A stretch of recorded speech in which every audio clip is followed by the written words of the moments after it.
ದಂಧೆ ನಾವು ಕಳೆದ 1.5 ವರ್ಷದಿಂದ ಹತ್ತಿಕ್ಕೋದಕ್ಕೆ ಭಾಳ ಪ್ರಯತ್ನವನ್ನು ಮಾಡಿದ್ದೇವೆ. ಹಿಂದಿನ ವರ್ಷಗಳಿಗೆ ಹೋಲಿಕೆ ಮಾಡಿ ನೋಡಿದ್ರೆ ಕಡಿಮೆ ಆಗಿದೆ, ನಂಬರ್ ಆಫ್ ಕೇಸಸ್ಸು ಕಡಿಮೆ ಆಗಿದೆ ಮತ್ತು ತುಂಬ ಸೀಸರ್ಸು ಅದೆಲ್ಲ ಮಾಡಿ ಒಂದು ಹತೋಟಿಗೆ ತಂದಿದ್ದೇವೆ. ಆದರೆ ನಮಗೆ ಆತಂಕ ಇರತಕ್ಕಂಥದ್ದು ಈ ಮೆಡಿಕಲ್ ಶಾಪ್ಗಳಲ್ಲಿ ಸಿಂಥೆಟಿಕ್ ಡ್ರಗ್ಸ್ ಅಂತೇಳಿ ಟ್ಯಾಬ್ಲೆಟ್ಸ್ಗಳು, ಪೇಯ್ನ್ ಕಿಲ್ಲರ್ಸು ಬೇರೆ ಬೇರೆ ಕಂಪನಿಯವರು ಫಾರ್ಮಸ್ಯೂಟಿಕಲ್ ಕಂಪನಿಯವರು ಮ್ಯಾನುಫ್ಯಾಕ್ಚರ್ ಮಾಡ್ತಾರೆ. ಅದು ಈಗ ಈಸಿಯಾಗಿ ಸಿಗ್ತಾ ಇದೆ ಅಂಥೇಳಿ ಒಂದಿಷ್ಟು ಮಾಹಿತಿಗಳು ಬಂದಿದೆ. ಅದನ್ನು ಕೂಡ ಯಾವ ರೀತಿ ರೆಗ್ಯುಲೇಟ್ ಮಾಡಬೇಕು ಅಥವಾ ಕಂಟ್ರೋಲ್ ಮಾಡಬೇಕು ಅನ್ನೋದ್ರ ಬಗ್ಗೆ ಇವತ್ತು ಒಂದು ಸಭೆ ಕರೆದಿದೆ, ಮುಖ್ಯಮಂತ್ರಿಗಳು ಕರೆದಿದೆ. ಅದಕ್ಕೆ 11 ಗಂಟೆಗೆ ಒಂದು ಸಭೆ ಇದೆ. ಯಾವ ರೀತಿ ಡ್ರಗ್ ಕಂಟ್ರೋಲರ್ಸ್ಗಳಿಗೆ ಕತಿ ಹೇಳಬೇಕಾಗುತ್ತೆ ಅಥವಾ ಕಾನೂನೇ ಬೇರೆ ಆಗಿಬಿಡುತ್ತೆ. ಯಾಕೆಂದರೆ ಇದು ಮೆಡಿಸಿನ್ ಅಂತ ಹೇಳಿ ಏನು ಮಾರಾಟ ಮಾಡ್ತಾರೆ, ಅದನ್ನು ನಾವು ಯಾವ ರೀತಿ ಕಂಟ್ರೋಲ್ ಮಾಡಬೇಕು ಅನ್ನೋದ್ರ ಬಗ್ಗೆ ಸ್ವಲ್ಪ ಚರ್ಚೆ ಮಾಡಬೇಕು. ಡ್ರಗ್ ಪೆಡ್ಲರ್ಗಳಿಗೆ ಕಡಿವಾಣ ಹಾಕಿದ್ರೆ ಸಂಪೂರ್ಣವಾಗಿ ಕಡಿವಾಣ ಹಾಕ್ಬೋದು ಅನ್ನುವಂಥದ್ದು. ಅಲ್ಲಲ್ಲ, ಇದು ಬೇರೆ ಇದೆ. ನಾನು ಹೇಳ್ತಾ ಇರೋದೇ ಬೇರೆ. ನಾನು ಹೇಳ್ತಾ ಇರೋದು ಸಿಂಥೆಟಿಕ್ ಡ್ರಗ್ಸ್ ಅಂದರೆ ಟ್ಯಾಬ್ಲೆಟ್ಸು ಬೇರೆ ಬೇರೆ ಪ್ರಿಸ್ಕ್ರೈಬ್ ಮಾಡ್ತಾರಲ್ಲ ಡಾಕ್ಟರ್ಸು, ಆ ಟ್ಯಾಬ್ಲೆಟ್ಸನ್ನು ಈಸಿಯಾಗಿ ಮೆಡಿಕಲ್ ಶಾಪಲ್ಲಿ ತೊಗೋಬೋದು ಅನ್ನೋ ಒಂಥರ ಆಗ್ಬಿಟ್ಟಿದೆ. ನಾವು ಈ ಗಾಂಜಾ ಈ ಥರ ಸಿಂಥೆಟಿಕ್ ಡ್ರಗ್ಸು ಅದನ್ನೆಲ್ಲ ಕಂಟ್ರೋಲ್ ಮಾಡಿದ್ದೇವೆ. ಆದಷ್ಟು ಕಂಪ್ಲೀಟ್ ನಿಲ್ಲಿಸದೇ ಇದ್ದರೂ ಕೂಡ ತುಂಬ ಡ್ರಾಸ್ಟಿಕ್ಕಾಗಿ ಕಡಿಮೆ ಆಗಿದೆ. ನಮಗೆ ಕೇಸಸ್ ನೋಡಿದರೆ ಕೂಡ ಗೊತ್ತಾಗ್ತದೆ ಭಾಳ ಕಡಿಮೆ ಆಗಿದೆ. ಆದರೂ ಎಲ್ಲ ರೀತಿಯ ಕಂಟ್ರೋಲನ್ನು ಕೂಡ ಮಾಡ್ತಾ ಇದ್ದೀವಿ. ಸುಮಾರು ಯಶಸ್ವಿ ಆಗಿದೆ. ಸರ್, ಈಗ ಮುನಿರತ್ನ ಅವ್ರ ಕೇಸ್ ವಿಚಾರ ಪರೀಕ್ಷೆ ನಮ್ಗೆ ಗೊತ್ತಿದ್ದಂಗೆ PSI ಪರೀಕ್ಷೆ 28ಕ್ಕೆ ನಾವು ಫಿಕ್ಸ್ ಮಾಡ್ಕೊಂಡಿದ್ವಿ. 22ರಿಂದ 28ಕ್ಕೆ ಅಂತ ಮಾಡಿದ್ರು. ಆಮೇಲೆ ಅದು ಅವತ್ತು ಕೂಡ UPSCಯಲ್ಲಿ ಒಂದು ಇಂಗ್ಲೀಷ್ ಪೇಪರು ಕ್ಲಾಶ್ ಆಗ್ತಾ ಇದೆ ಅಂತೇಳಿ ನಮಗೆ ಮಾಹಿತಿ ಗೊತ್ತಾದ ಮೇಲೆ ಅದನ್ನು 3ನೇ ತಾರೀಕು ಅಕ್ಟೋಬರ್ 3ನೇ ತಾರೀಕಿಗೆ ಅಂತೇಳಿ ಫಿಕ್ಸ್ ಮಾಡಿದ್ದೇವೆ. ಅದು ಈಗಾಗಲೇ KEAನವರು ಕರ್ನಾಟಕ ಎಕ್ಸಾಮಿನೇಷನ್ ಅಥಾರಿಟಿಯವರು ಅನೌನ್ಸ್ ಮಾಡಿದ್ದಾರೆ. ಅವರು ಶೆಡ್ಯೂಲ್ ಅನೌನ್ಸ್ ಮಾಡಿದ್ದಾರೆ, ಅವತ್ತಿಗೆ ಎಕ್ಸಾಮ್ ಮಾಡ್ತಾರೆ. ಜೊತೆಯಲ್ಲಿ ನಿನ್ನೆ ನಡೆದಂಥ ಈದ್ ಮಿಲಾದ್ ಹಬ್ಬದಲ್ಲಿ ಪ್ಯಾಲೆಸ್ಟೈನ್ ಧ್ವಜವನ್ನು ಹಾರಿಸ್ತಾ ಇದ್ದಾರೆ. ರಾಜ್ಯದ ಅನೇಕ ಜಿಲ್ಲೆಗಳಲ್ಲಿ ಹಾರಿಸಿದ್ದಾರೆ.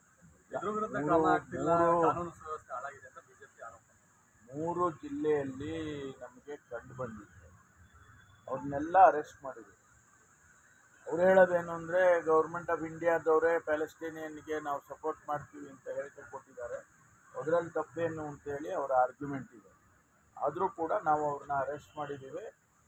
ಯಾರು ಈ ಸಂದರ್ಭದಲ್ಲಿ ನಿಮಗೆ ಪ್ರಚೋದನೆ ಮಾಡಿ ಈ ಬಾವುಟ ಆರಿಸ್ಬೇಕು ಅಂತ ಹೇಳಿದರು ಅಂತೇಳಿ ಅದನ್ನೆಲ್ಲ ತನಿಖೆ ಮಾಡ್ತಾ ಇದ್ದೀವಿ. ಎಲ್ಲ ಚಿಕ್ಕ ಹುಡುಗರು 17, 18, 20 ವರ್ಷದ ಹುಡುಗರಿಗೆ ಇದನ್ನು ಇನ್ಸ್ಟಿಗೇಟ್ ಮಾಡಿದ್ದಾರೆ ಅಂತ ಹೇಳಿ ಅವ್ರನ್ನ ಅರೆಸ್ಟ್ ಮಾಡಿದೆ.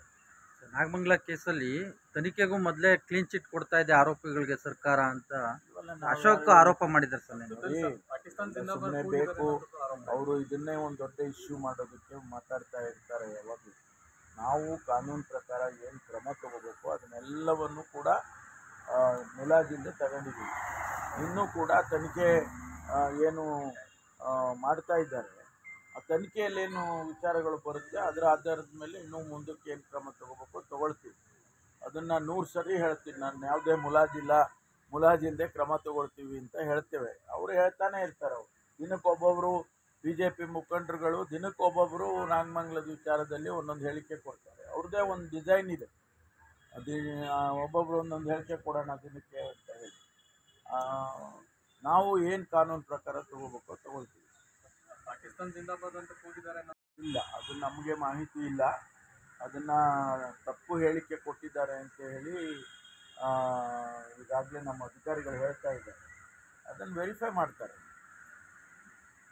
ಸರ್, ಈ ಮುನಿರತ್ನ ಅವ್ರ ವಿಚಾರದಲ್ಲಿ ತ್ವರಿತಗತವಾಗಿ ಸರ್ಕಾರ ಕ್ರಮ ತೆಗೆದುಕೊಳ್ಳುತ್ತೆ, ಆದರೆ ಚೆನ್ನಾರೆಡ್ಡಿ ಮೇಲೆ ಯಾಕೆ ತೆಗೆದುಕೊಳ್ಳುತ್ತೆ ಇಲ್ಲ ಅನ್ನೋದು ಆರೋಪ BJP ಮಾಡ್ತಾ ಇದ್ದಾರೆ. ಯಾರು ನಾವು ಅವ್ರ ಮೇಲೂ ಕ್ರಮ ತಗೊಳ್ತೀವಿ. ಯಾರನ್ನು ನಾವೇನು ರಕ್ಷಣೆ ಮಾಡೋದೇನು ಇಲ್ವಲ್ಲ, ಅದಕ್ಕೆಲ್ಲ ಮಾಹಿತಿಗಳು ಬೇಡ. ಏಕಾಏಕಿ ಬಂಧನ ಮಾಡಿದ್ರು. ಅವರು ಏಕಾಏಕಿ ಏನು ಬಂಧನ ಮಾಡಿಲ್ಲ. ಅವರು ಕಂಪ್ಲೇಂಟ್ ಮಾಡಿದ್ರು. ಕಂಪ್ಲೇಂಟ್ ಮಾಡಿ ಅವರು ಯಾರು ಆ ವಿಡಿಯೋಗ್ರಾಫಿ ಏನು ಕೊಟ್ಟಿದ್ರು ಅದರ ಆಧಾರದ ಮೇಲೆ ಮಾಡಿದ್ದಾರೆ. ಈಗ ಅದನ್ನೆಲ್ಲ FSLಗೆ ವಾಯ್ಸ್ ಇದನ್ನು ತೊಗೊಂಡಿದ್ದಾರೆ. ಈಗ FSLಗೆ ಕಳಿಸಿದ್ದಾರೆ. ಯಾಕೆಂದರೆ ಮ್ಯಾಚ್ ಆದರೆ ಕ್ರಮ ಮುಂದುವರಿಯುತ್ತೆ. ಈ ನಾಗಮಂಗಲ ಗಲಭೆ ಆದಮೇಲೆ ರಾಜ್ಯಾದ್ಯಂತ ಗಣೇಶೋತ್ಸವಗಳಲ್ಲಿ ಒಂದು ರೀತಿ ಅಹಿತಕರ ಘಟನೆ ಆಗದೇ ಇರೋ ರೀತಿ ಏನು ಕ್ರಮ ಕೈಗೊಂಡಿದೆ ಸರ್ ಗೃಹ ಇಲಾಖೆ? ಕಳೆದ ವರ್ಷ ಗಣೇಶನ ಹಬ್ಬ ಆಯಿತು. ಯಾವುದೋ ಒಂದು ಘಟನೆ ನಮಗೆ ಸಣ್ಣ ಪುಟ್ಟದ್ದು ಆಗಿರುತ್ತೆ, ಇಲ್ಲ ಅಂತ ನಾನೇನು ಪೂರ್ತಿ ಸಂಪೂರ್ಣ ಡಿನೇ ಮಾಡೋಕ್ಕೆ ಹೋಗಲ್ಲ. ಆದರೆ ಮೇಜರ್ ಇನ್ಸಿಡೆಂಟ್ಸ್ಗಳು